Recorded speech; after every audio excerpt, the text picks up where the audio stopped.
علم القرآن خلق الإنسان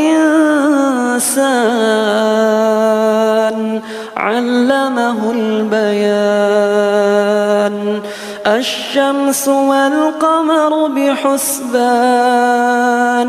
والنجم والشجر يسجدان والسماء